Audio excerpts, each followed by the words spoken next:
The controversial question of how life began has puzzled mankind for thousands of years. There are two schools of thought.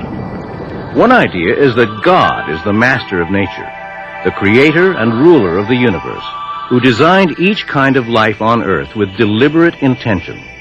This concept is known as creation science, or abrupt appearance. An opposing view, which is predominant in today's society and scientific community, is known as evolution. It teaches that non-living matter unintentionally changed into life and developed with time. Single-celled forms progressed into more complex multi-celled forms, resulting in the ultimate development of man. The principles of evolution influence every aspect of our society. Around the world, prestigious museums display evolutionary perspectives. National parks and historical sites have become showcases for evolutionary information. Science magazines, geography and natural history publications, children's books, and TV specials present evolution to the public as fact. Many of today's most popular films, amusement parks, and even breakfast cereals promote evolutionary concepts to eager audiences. Textbooks that develop evolutionary theories are compulsory reading for public high school, college, and university students. Evolution has become the foundation for most scientific disciplines, including paleontology, geology, biology, and astronomy. The aim of many scientists is to eliminate supernatural explanations and provide naturalistic answers. Consequently, many must reject God's supernatural intervention in a miraculous creation. Carol Matriciana, born and raised in India, is author of Gods of the New Age and co-author of the book The Evolution Conspiracy, A Quantum Leap into the New Age. While there are some scientists who believe in a creator God, most believe in physical evolution. That is, life forms becoming more complex with time. Many of these scientists would discount that there is any spiritual evolution going on. However, there are an increasing number, persuaded by one of today's popular worldviews known as the New Age movement, who are using the concepts of biological evolution to springboard into spiritual evolution. Many prophesy a development, claiming that the next stage of man's evolution will be in spiritual terms. A quantum leap from biological evolution into a mystical emergence. I think that man is evolving into a state of higher awareness, higher consciousness, higher vibration. And I think that the best representation that we have of man's movement in that direction is what's going on in the consciousness movement, New Age movement. Evolution is going on all the time. Many people believe, and I believe, that the purpose of life is to grow, and that you grow as much as you can in each lifetime. And of course, we believe in reincarnation. The parallel ideas of reincarnation and evolution have always been closely linked to the occultic beliefs of many of the world's pagan religions. But during the mid-19th century, this philosophy was suddenly given scientific respectability worldwide by an Englishman, Charles Darwin, who has become known as the father of evolution. The majority opinion of the day held to the biblical account of a creator God who intentionally designed each basic form of plant and animal. Although raised a Christian, Darwin rebelled against this idea and in his theory saw a way to formulate a process without a creator. This is the home of Charles Darwin between 1842 and 1882. It's in this study that Charles Darwin produced his great works. In fact, he used to sit in this chair. It's here he wrote his famous On the Origin of Species, published in 1859. Charles Darwin is a giant among men in modern world because he developed the theory of evolution, which transformed the scientific world. The theory of evolution by natural descent was in vogue long before Darwin's time. What Darwin did was provide a rational explanation of how it might have operated. So rational indeed that many people said, why didn't I think of that? Many people felt most comfortable. As far as Darwin was concerned, he was their hero. He provided the explanation that they were seeking. Modern science was born in 1620 when Lord Bacon wrote Novum Organum. Between 1620 and 1860, most scientists believed in the Creator and in the creation of man. Today, few scientists believe in creation or a Creator. What happened? Who were some of the molders of the modern mind? Standing here by Thomas Huxley in the Museum of Natural History. He's been called Darwin's bulldog because he took the theory of Darwin and gave a forceful presentation of it. Huxley believed that you could explain everything in nature apart from the Creator by pure natural laws. We have to remember that after all, creationism was what everybody thought not all that many years ago. And creationism was overthrown in the scientific community by evolutionary thinking. For the most part, Darwin's book was considered blasphemous by the average person in England at that time. Karl Marx, an atheist and the originator of communism, was delighted to find a scientific rationale in the theory of evolution, which he claimed gave validation to his new philosophy. Marx admired Darwin, and the two communicated and corresponded. In appreciation, Marx even attempted to dedicate his greatest atheistic work, Das Kapital, to Darwin. There were communists of the day, and Karl Marx was one of these, who saw Darwin's theory as giving scientific credibility to what was previously merely a philosophy. The philosophy of socialism, the philosophy of communism, it all became scientific and credible with Darwin's theory. Roger Oakland is a former evolutionist and biology instructor and is co-author of the book The Evolution Conspiracy, A Quantum Leap into the New Age. When the communists took over Yuanling province of China, the entire population was forced to attend propaganda classes. The first lesson was not some words of wisdom from Lenin or Stalin, but a fundamental course in Darwinian evolution. One of my former graduate students turned to communism. He was brought to Moscow for training. What do you think they taught him? Lenin, Marx? No. For 2 years they sat him in a library and taught him nothing but evolution, identifying it as the foundation of communism. Without evolutionism, there can be no Marxism, no Leninism, no secular humanism, unless the universe created itself, unless man is God, unless there is no creator. None of these philosophies will stand. The people who have devised the concept of evolution, starting with Charles Darwin himself, and even before him, have come up with a concept that starts with a vacuum. And then there was an explosion in that vacuum called the Big Bang that created the Milky Way galaxy with up to 200 billion stars, all circulating in intricate precision. The result of that explosion, and it gets all the way up to man without God getting into the act anywhere along the line. That is really the way it is taught in all of our public schools today. Darwin's whole purpose was to explain all of life without design and purpose, without the need for a creator, by purely mechanistic or natural processes. Luther Sunderland, former aerospace engineer and author of the book Darwin's Enigma. Now, what is this materialistic or natural explanation for evolution?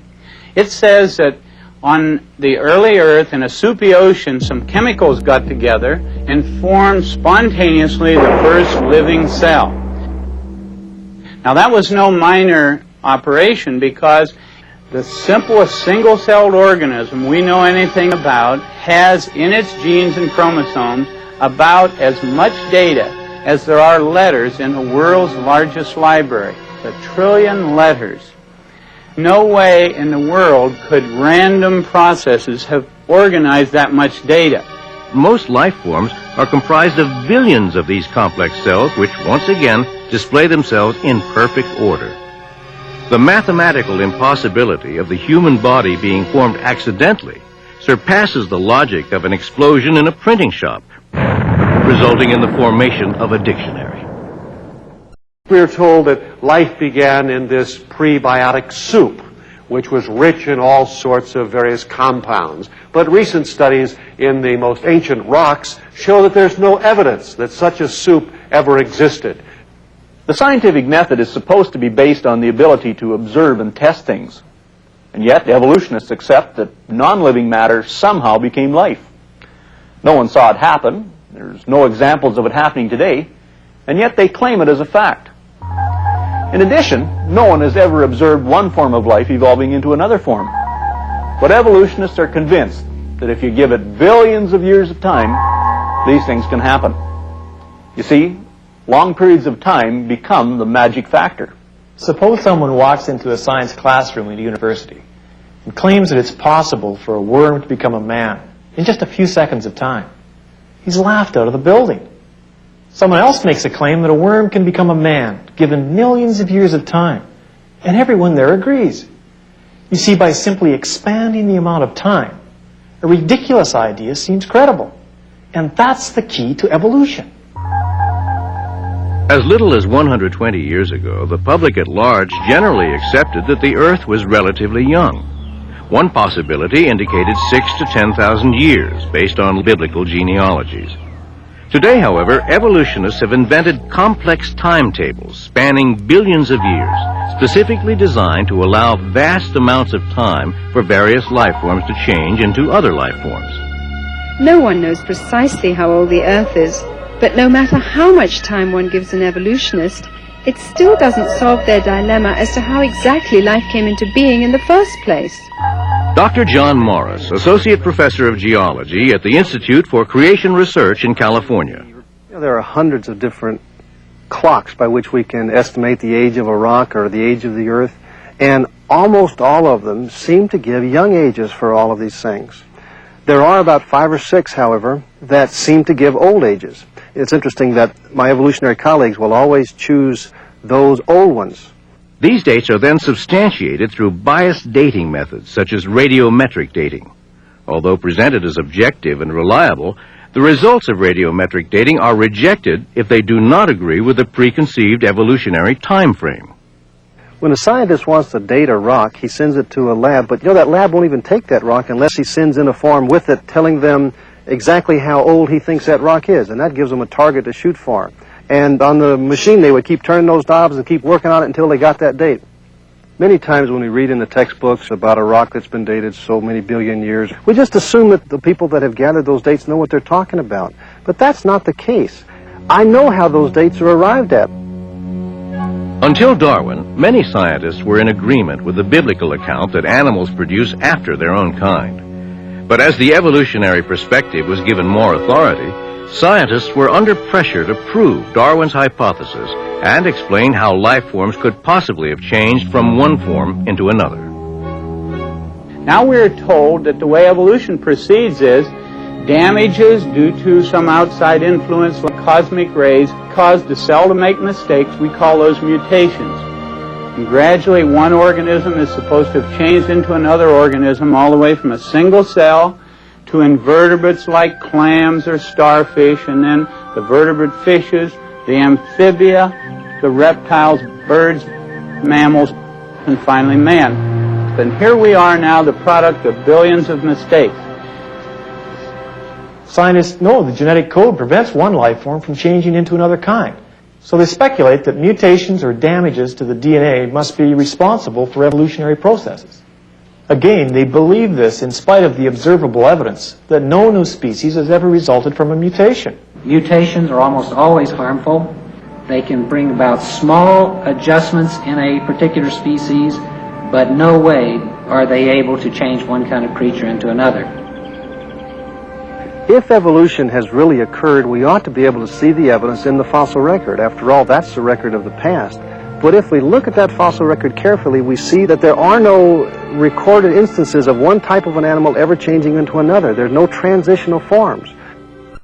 One of my advisors is working in the field of paleontology and has been working on the distribution of fossils in the record, and has found that there are no interspecific transitional forms, something that, of course, the creation model would have predicted and did predict long before this research was done. We ought to see cats, and we ought to see dogs, and we ought to see cogs and dats. We ought to see them in between. We ought not to be able to divide them like we are now. But that doesn't usually stop my evolutionary colleagues. They will make the statements over and over again that the fossil record is replete with these transitional forms. There are myriad transitional forms. There's really no problem finding transitional forms. It's completely false to say that there's a lacking of transitional forms. We have plenty of them, more than sometimes we can cope with. In fact, there are so many transitional forms between species that we must often fall back on statistical analysis to separate one from the other. So the claim that there are no intermediates is simply a false claim. During their interviews, several of these prominent scientists contradicted themselves, admitting that no transitional forms had been found, and proceeded to offer excuses for the lack of evidence. The problem of transitional forms is one that all honest paleontologists have a problem with. The geologic record is incomplete. It's incomplete because of erosion that has eroded things away. One of the things that also makes it a little more difficult in the fossil record is the rapidity with which evolution acts in very short bursts. It doesn't leave many transitional forms behind. Let's go to the British Museum of Natural History, to the man who wrote the book there on evolution, Dr. Colin Patterson. I wrote to Dr. Patterson and asked him why he didn't put a single picture of an intermediate form or a connecting link in his book on evolution. Dr. Patterson now, who has 7 million fossils in his museum, said the following when he answered my letter, quote, "I fully agree with your comments on the lack of direct illustration of evolutionary transitions in my book. If I knew of any, fossil or living, I certainly would have included them," unquote. Later he said, "I will lay it on the line. There is not one such fossil for which one might make a watertight argument." Since Darwin's time, evolutionists have aggressively searched for vital fossil evidence to support the idea that life forms evolved. Even Darwin admitted that his own theory was worthless speculation without invaluable fossil proof for transitional forms. In collaboration with evolutionists, oil companies have drilled wells throughout the world, examining layers of the earth to depths in excess of 5 miles. Of the millions of fossils unearthed, not one sample of a transitional form has been discovered. Over the years, the research of geology and archaeology have also failed to produce evidence that supports evolution's claims. In Darwin's time, there was not a single example of anything that has come to be known as a missing link. In fact, it was not until almost the time of his death that a fossil bird was discovered in Bavaria, I believe. It was named Archaeopteryx. That was, for all intents and purposes, intermediate between reptiles and birds. That was a triumph of his hypothesis.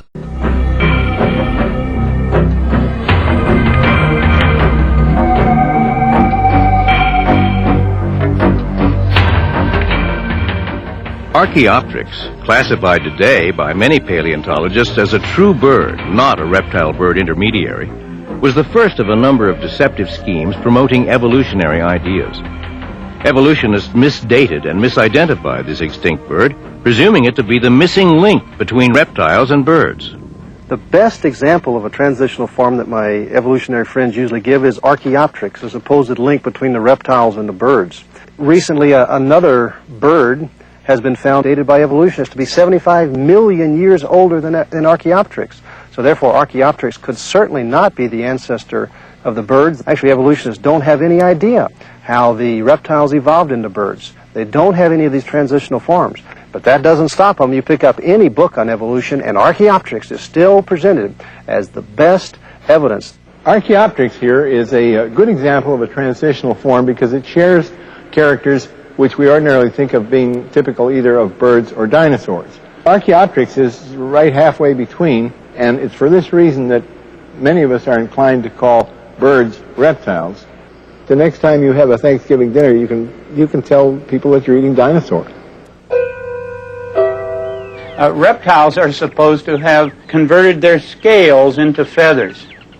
Now, a scale in a reptile is nothing but a fold in the skin. Now, how in the world could a fold in the skin have ever been frayed out into the intricate design of a feather? There's never been anything found intermediate between the fold in the reptile skin and the feather of a bird. In the evolution of flying creatures, an animal's forelimb, good for walking or climbing, must have gradually changed into a wing. We have never found any fossils that showed this in-between structure. I suspect that such a creature, long before he had a good wing, had a lousy forelimb, and he could neither have walked nor flown. The whole idea is ludicrous. Because no fossil records exist to confirm evolutionary assumptions, dubious artworks are relied upon and exhibited as fact. Misleading artistic interpretations depict fish magically growing legs and changing into amphibians, extinct deer-like creatures mysteriously turning into horses, and monkeys becoming humans. Where non-existent transitional skeletons are needed to prove a point, skilled craftsmen substitute plastic and wooden models. I'm very concerned about the way our museums present evolution as though it were a proven fact. And actually, false information is being presented. You see, since the museums don't have the transitional forms, they have to make them up out of thin air. The November 1980 edition of Science Digest shows a drawing of a whale with legs as an evolutionary link between whales and cows. But the only fossil evidence for this mythological transition is a skull and several teeth, no leg bones. Niles Eldridge at the American Museum said, "You're only limited by the credulity of your audience and your own imagination in making up these stories of what changed into what and what the intermediate forms were." When asked to come up with evidence that evolution really has taken place, evolutionists will frequently bring up very minor changes in living things, such as insects becoming resistant to DDT or insects changing color. Can we see evolution taking place today? You certainly can. We can. One of the most spectacular examples, have you ever heard of the San Jose scale? San Jose scale is an insect that infects oranges. The thing has evolved to resist the pesticides that they were using on it. One can see in historical times examples of evolutionary change. For example, if one looks at attempts to eradicate particular pests with different kinds of insecticides, it turns out that within a normal population of a particular kind of insect, for example, there are some that are resistant to a particular kind of insecticide. This is not evolution. Evolutionists should know better. These small changes are totally compatible with the creation understanding of things. What we need to see is major changes, some type of an animal changing into another type of an animal, and this we do not see. If we're talking about seeing evolution today, seeing one species changing into another species, that's not going to happen.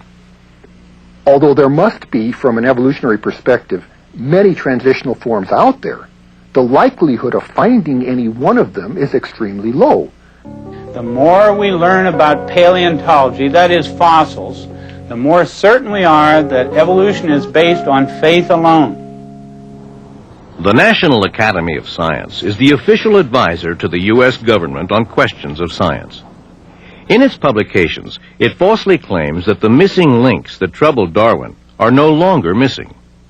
This is misrepresentation which deceives millions, because after 120 years of exhaustive searching, Darwin's missing links are still missing.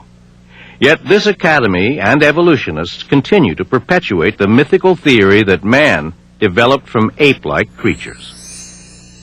Richard Leakey, who is one of the most well-known anthropologists, said that if he were asked to draw a family tree for man, he would just have to draw a huge question mark, because the evidence is too scanty to possibly know man's evolutionary origin, and he didn't think we're ever going to find it. To aid and abet evolutionary concepts, artistic depictions have gone beyond ethical boundaries. Despite having no foundation for the ape-to-man theory, scientists and artists continue to dupe the public with lifelike but imaginary illustrations. These artists vainly entertain natural progressions of apes to humans and presume their hair color, skin tones, and even facial expressions from no more than a tooth, a piece of bone, or even no evidence at all. National Geographic magazine, which doesn't attempt to hide its evolutionary bias, admits that these fossilized footprints are identical to human footprints. Yet artists take the liberty to accommodate evolutionary theory and illustrate ape-like features to fit ape-like creatures.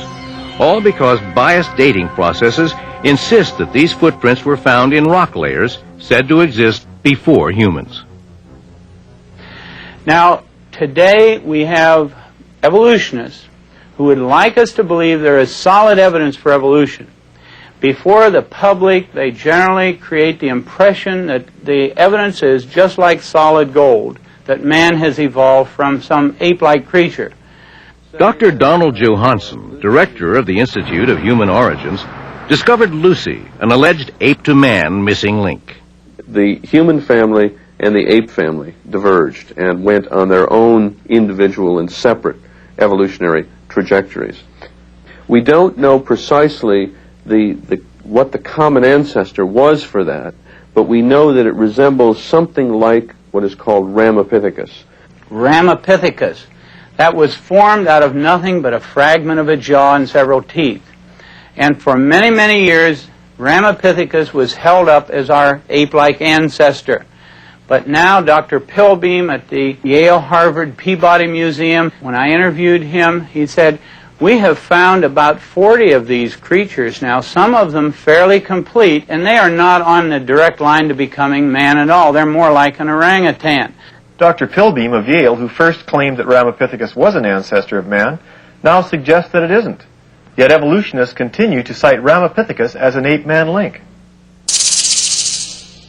Another so-called missing link, Java Man, was concocted by Eugene Dubois when he found an ape-like skull fragment, and then 50 feet away he found a human leg bone. However, just before he died, Dubois confessed that he'd also found 2 human skulls at this same location, and he admitted that the skull fragment belonged to a gibbon and not to an ape man.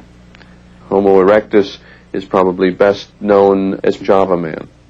And it was at this stage in human evolution that they began to make and use these large triangular hand axes, brains expanded over 1,000 cc's, body proportions similar to ours evolved, and we were firmly on the road to later hominids, including modern humans. This hoax is still accepted by evolutionists today, and it's presented to the public as a true missing link. If you think the Java Man hoax is incredible, wait until you hear all the facts surrounding Johansson's Lucy, this little 3.5-foot adult skeleton, which looks just like a chimpanzee. As you know, Lucy was found in 1974, and sometimes I refer to her as the woman who shook up man's family tree, because she represents for us the oldest, most complete skeleton we have of any human ancestor known to anthropologists. Now, the species Australopithecus afarensis, as represented by Lucy, is a species that we feel is ancestral to modern humans. And the significance of Lucy is that she gives us a good idea of what our ancestors looked like some 3 million years ago. We can learn from her skeleton about the way that she walked, for example. When we look at her knee joint, when we look at her pelvis, we see that she walked like you and I, instead of like a chimpanzee. Johansson said, even though this is a very ape-like creature, it walked upright. Well, the pygmy chimp today wanders around in the rainforest walking upright almost all the time, so that doesn't prove anything. Actually, the only features of Lucy which even hint at erect posture are the knee and hip joints. Dr. Charles Oxnard, with a sophisticated computer analysis, has concluded that Johansson's claims for the hip are unfounded, and it must be pointed out that the knee was not even found with Lucy.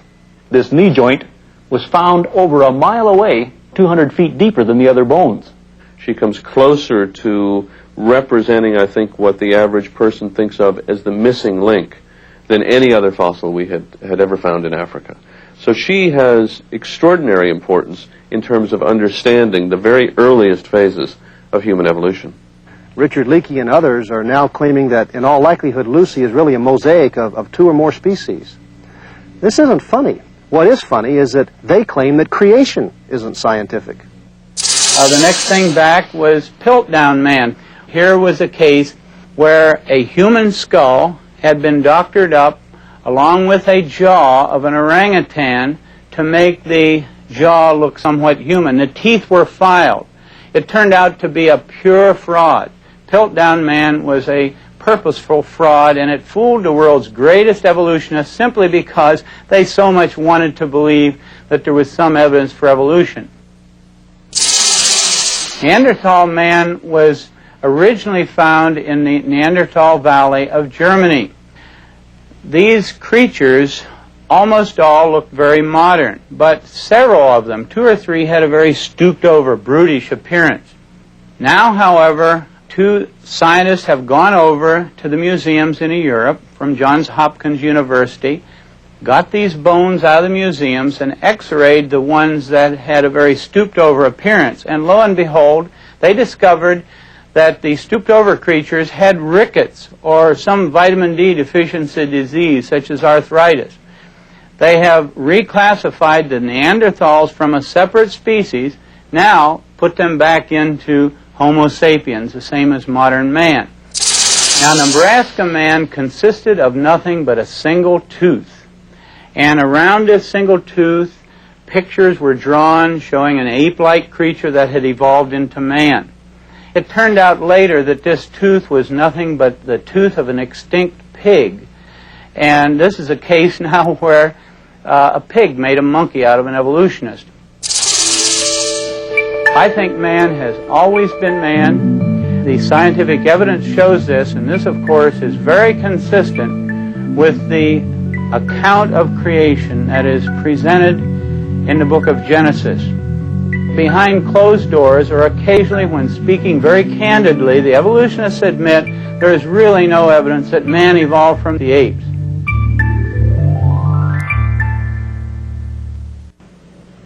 The evolutionists realize that they can no longer rely on the fossil record to give them any support.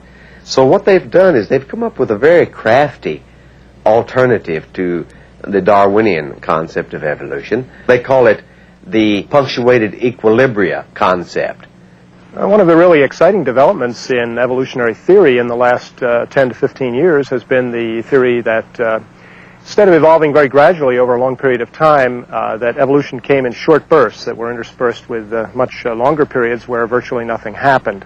You see, this solves all kinds of problems intellectually for the evolutionist. He doesn't have to look at the fossil record. There is no evidence in the fossil record that one type of animal ever changed into another type of animal.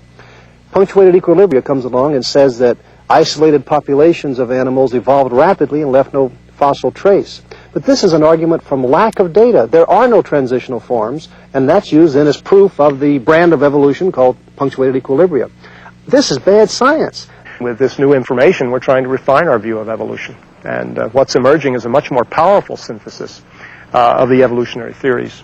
I'm convinced that the idea of punctuated equilibria is really a desperate attempt to salvage evolutionary theory. Punctuated equilibrium, while attempting to explain the lack of intermediate forms between neighboring species, neglects to address the real issue that asks why there are no transitions between major categories of life forms. One extraordinary answer was offered by Goldschmidt's hopeful monster theory. Who would believe, for instance, that a reptile laid an egg and a bird came crawling out of the egg, as Goldschmidt had said about this theory when he first came up with it? We are literally going back to the very foundations of evolutionary principles and reevaluating once again the mechanisms whereby evolution takes place. Unfortunately, I think a number of those outside the scientific fields that deal with evolution interpret this as a casting doubt on the very what I would call the fact of evolution. What it does say to us is that the evolutionists are running scared. It seems like almost every new development in science is converging to destroy evolution. Whether we're talking about new discoveries in astronomy or in paleontology or biology, this is true. I suddenly realized that there was very little evidence for the theory of evolution, and yet I had just accepted it as truth from a very young age. I just realized finally, after studying all this material and thinking this thing through, that the evidence, the scientific evidence for creation, is a lot stronger than the scientific evidence for evolution. In the last decade, most of the basic pillars upon which evolution has stood have collapsed, and the theory is in chaos. Now, unfortunately, at this time, the evolutionists are crying louder than ever before that evolution is a fact. Well, it's my personal view that evolution is a dead certain fact. Evolution. There is no question that it happened. The geological record cannot be explained in any other way than through the evolutionary process. Many times you'll hear the statement that evolution is a fact, but a scientist should know better than to make a statement like that.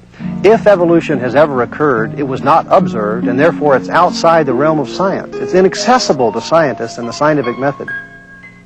Many of my evolutionary colleagues are coming up with rather bizarre theories. It seems that they recognize that evolution doesn't make good sense scientifically, and so they're forced to come up with these incredible imaginary ideas.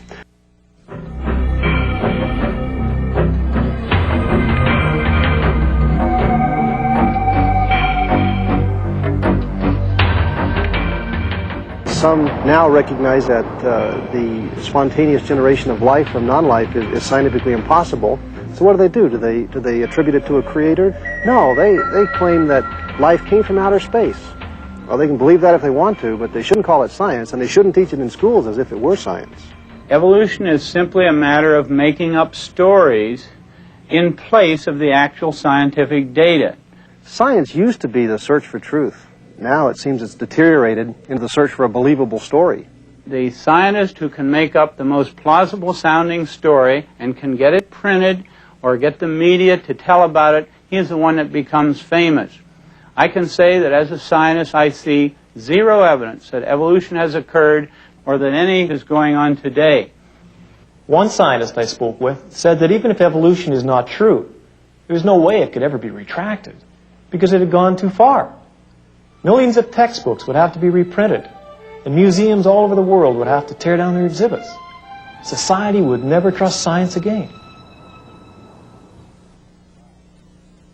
In July of 1925, the trial of the century took place in Dayton, Tennessee. For the first time in educational history in this land, the concept of a creator was totally challenged. This was the great turning point. Up till 1925, all of your science classes taught creation.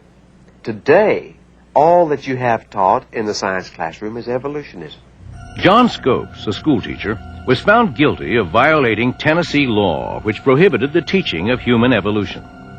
Less than 10 years later, by 1933, the Humanist Manifesto was signed by a small but powerful group of people presenting themselves as a non-profit religion.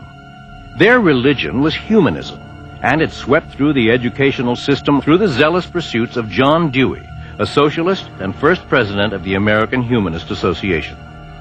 Today, public schools are the seminaries for Dewey's religion of humanism, and its doctrine of evolution dominates the educational system. Now, today we do have religion being taught in our public schools. The fundamental tenet of humanism, for instance, as listed right in the Humanist Manifesto. Tenet number 1, religious humanists regard the universe as self-existing. It was not created. Tenet number 2, man is the product of a long natural process, that is, evolution. A very few people originally got control of our education system in this land. One of the things that was imperative for them to push through their programs was evolutionism. Most people do not believe that evolution happened. The fact that most scientists do, or practically all scientists do, is in a sense neither here nor there, because in fact we would like the ideas to get across to our students. The thing that the average Christian in America has never realized is that his tax dollars pay the school teacher's salary, they pay for the textbooks, and yet most parents still will not say one word about anything that happens in that classroom that disturbs them. For parents to allow a godless indoctrination in evolutionism is just unthinkable. Thousands of children are bused daily to our museums as part of school-sponsored field trips, where they're given crash courses in evolution. And just like in the Soviet Union, this religion of atheism is presented as fact, with no alternate viewpoints allowed to be expressed. Attorney Wendell Bird argued the case for balanced treatment of creation science and evolution before the U.S. Supreme Court. He is author of the book, The Origin of Species Revisited. To me, the basic issue is academic freedom, because no one's trying to exclude evolution from public schools while teaching a theory of creation. Instead, the evolutionists are trying to exclude alternatives, while, in general, defending the exclusive teaching of evolution. Well, I think creationism should be taught in schools simply because all good ideas should be taught in schools. I think we shouldn't be afraid of ideas, whether we oppose them or whether we're for them. I think we should expose everyone to both sides of the issue. 86% of the American public believes that the theory of evolution ought to be taught along with the scientific theory of creation, according to an AP NBC News nationwide poll. I think creation should be taught in schools because it's a part of what we are, and I think it should be taught with an open mind without religious intonations. Lawyers nationwide, more than 2 to 1, agree that it is constitutional to teach the theory of creation along with the theory of evolution. And lawyers better than 2 to 1 believe that both should be taught in public schools. Yes, creation should be taught in schools. Equal time should be given to evolution and creation. 42.3% of biology teachers believe in teaching a theory of creation along with the theory of evolution. And the same is true of school board members, 2/3, according to a poll by the American School Board Journal. The fact is that contrary to all of the smoke, the great majority of the American public feels that it is unfair to teach just the theory of evolution. No more than 6% have ever wanted only evolutionism taught, but there is such total domination and control in the scientific community that we still are placating the 6% of the people in this land who believe there is no God and believe that the universe created itself. Well, since there's no one answer and you can't prove the past yet, then both ideas should be taught. The only fair approach is to let the children hear all of the scientific information and make up their own minds. Should other concepts of how life got started be taught in the public schools? I don't think creationism should, because creationism is a thinly disguised religious doctrine, which has got no place in the separation of church and state. The main issue that is always raised in opposition to teaching all the scientific evidence on the subject of origins is that it violates separation of church and state to teach evidence that doesn't happen to support evolution. People should simply be able to hear the truth. A fact is a fact. You don't throw it out just because it happens to agree with the Bible. That doesn't make it religious. Teaching a theory of creation is constitutional because the Constitution was written in the context of the Declaration of Independence, which refers to creation and even to a creator. In response to public outcry for the presentation of creation science alongside evolution, Louisiana and Arkansas were the first states to pass laws mandating balanced treatment for both theories. It was agreed that only scientific data minus religious doctrines be presented in the classrooms. The Louisiana legislature in 1981 passed a law for, quote, balanced treatment of creation science and evolution. The law also defined what evolution is, quote, scientific evidence supporting evolution. It defined what creation science is, quote, scientific evidence supporting creation. Immediately, aggressive litigation was put into action by a powerful organization which is firmly directed against traditional Judeo-Christian principles. The influential ACLU, or American Civil Liberties Union, equipped with over 500 active attorneys, invested huge amounts of money and successfully protested the law. One of the biggest problems you have with the ACLU is that they're so well funded. They get millions and millions of dollars from large foundations and from wealthy people all across America. That's what they did to us. They tied us up in court in Louisiana. We filed a slim brief of 630 pages with 2,000 footnotes arguing that creation science is constitutional to teach, scientific in content, and as non-religious as evolution. The U.S. District Court judge entered a summary judgment against us nonetheless, saying that creation science involves the concept of creation, which implies a creator, which is inherently religious. The ACLU was able to convince the Supreme Court that creation science was basically religious. The court violated the Constitution by redefining the First Amendment author's intention, which is against favoring any one religion above another. In their decision, the Supreme Court favored naturalistic evolution, a belief of religious humanists. Despite overwhelming scientific evidence supporting creation science, the court ruled that creationism should not be given mandatory status in public schools, but could be taught alongside evolution at the teacher's discretion. Irresponsible and slanted journalism labeled the case as religion versus science, and falsely reported that creation science had been banned from the classroom. The U.S. Supreme Court did not say that any teaching of a theory of creation is unconstitutional. It specifically reaffirmed the right of teachers to teach all the scientific evidence on the subject of origins. The scientific community is very seriously worried about the growth of creationism as an attack on the validity and the autonomy of science, and particularly in the insistence that creationism be taught in the public schools in science courses. There's a very strong network and general feeling that creation, theories of creation, maybe theories of abrupt appearance, are a menace to science. Let me mention several organizations that actively today try to prevent it from being taught in public schools. Committees of Correspondence, People for the American Way, the American Humanist Association, the American Civil Liberties Union, the American Association for the Advancement of Science, the National Academy of Sciences, the National Education Association, the National Association of Biology Teachers, and the Biological Sciences Curriculum Study.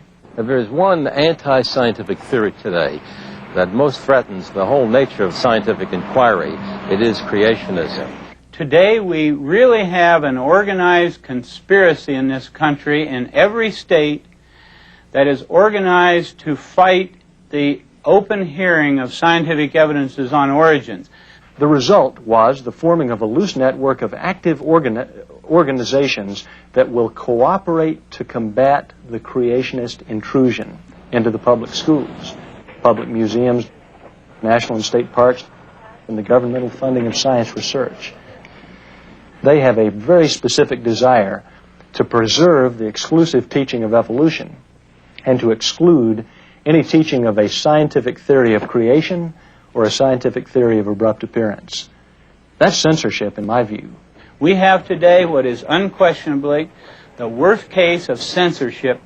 Good scientific data that happens to make it look bad for evolution, but that is meticulously censored from the textbooks. In an American society where we have always taken great pride in freedom of expression, freedom of religion, freedom of belief, freedom of press, it's just so unfortunate that we have such great censorship in our scientific community today. Evolutionists will not acknowledge the scientific data supporting creation. They believe the creationists' only intention in presenting such facts is to push their religious bias. By successfully blurring the issues, evolutionists have falsely established evolution as scientific fact and strongly concealed its own religious affiliation. Most world religions except Judeo-Christianity are formed on the myth of biological evolution.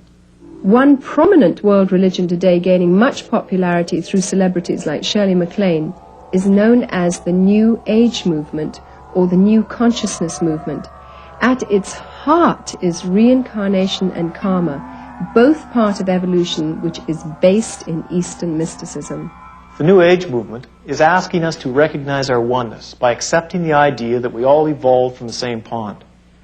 And if we can unite our minds and spirits using techniques such as meditation and channeling, we can supposedly get incredible powers, achieve global unity. New Age is an interrelated network of various philosophies and political causes. Its goal is to promote an awareness of global oneness, physically and mystically. Everybody from Jesus Christ to Adolf Hitler would be seen as someone who we can identify with because we are all one. I think that certainly there is every potential for all of us as spiritual beings to merge as one. We've mastered the evolution of the physical body.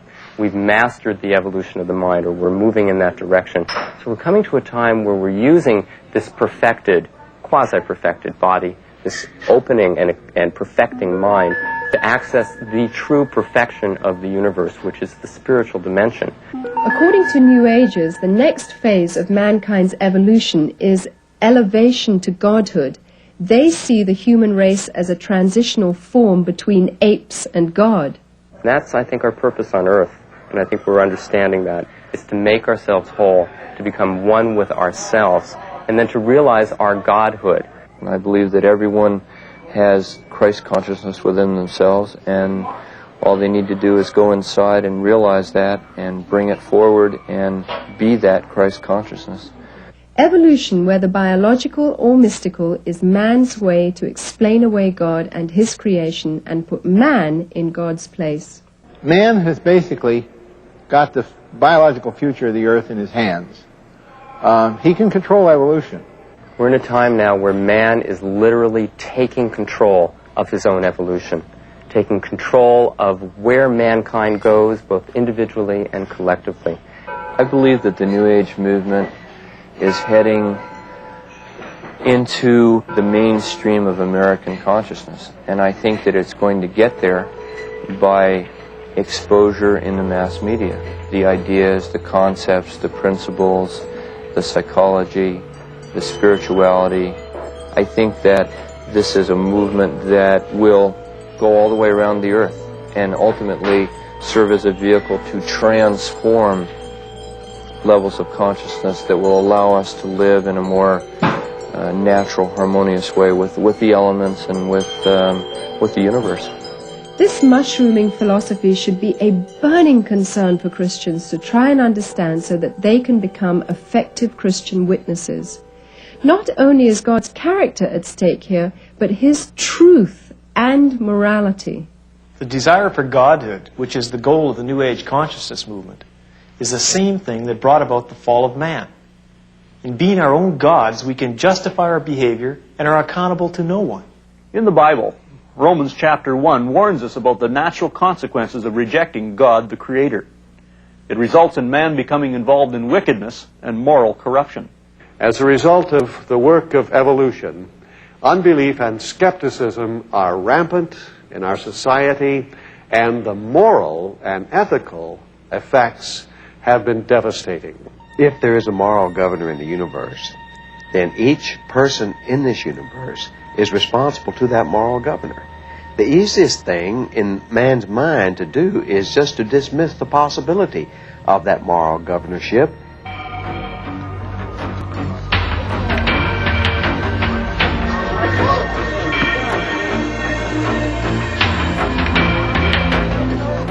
Adolf Hitler used the Darwinian thesis of natural selection, the survival of the fittest, to weed out who he considered to be the inferior strand of humanity. He brutally tortured and killed 12 million people, 6 million Jews and 6 million non-Jews. In effect, we are doing the same thing today with abortion, euthanasia, and infanticide, weeding out those whom we consider to be unwanted persons. Since 1973 in the USA alone, nearly 25 million unborn human beings were killed by abortion. That is one baby every 20 seconds. If we deny that man is created in the image and likeness of God, then we lose the dignity and purpose of life. If we agree with the evolutionary premise that we are no more than evolved animals, then humankind loses all moral perspectives. People don't want to take responsibility for their actions. They don't want God looking over their shoulder. Evolution is nothing more than an elaborate path one takes to run away from God. I stopped running and gave my heart to Jesus Christ, and all the scientific facts I'd been struggling with fell into place. We can either choose to look to evolution for the answers, or we can choose to consider an alternative. Just look at the vastness of the universe with its galaxies, solar systems, the planets, all circulating in perfect precision. There are more stars than grains of sand in all the world. Just think of the complexity of life, the intricacies of the eye, the ear, the heart, or the human brain? Is it logical to assume it all happened by random chance? Or was there an awesome creator and designer behind it all? The Bible says that man is without excuse because all around him he can see through the evidence of nature the mighty workings of a creator God.